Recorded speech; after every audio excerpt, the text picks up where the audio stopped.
पुण्यातल्या कल्याणी नगरमध्ये पोर्श कारनं दोघांना चिरडलं।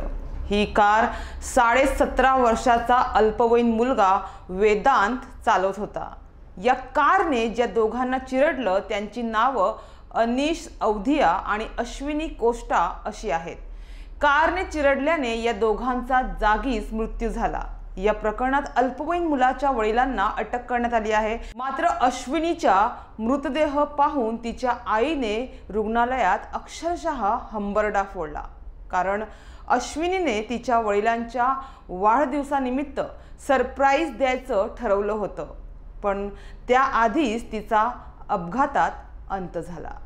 अश्विनी आणि अनीस या दोघांचे मृतदेह ससून रुग्णालयात आणण्यात आले, तसेच त्यांच्या नातेवाईकांना मृतदेह ताब्यात घेण्यासाठी बोलवण्यात आलं।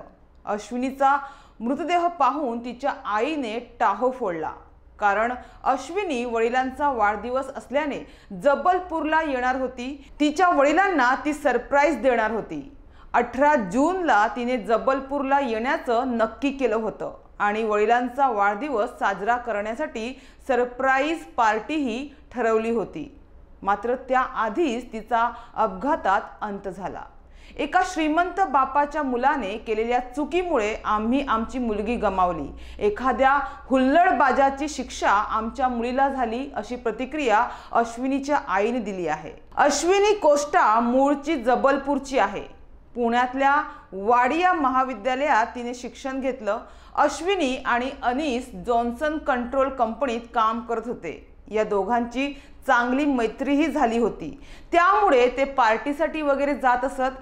पुण्यातली ही पार्टी मात्र त्यांची शेवटची पार्टी ठरली।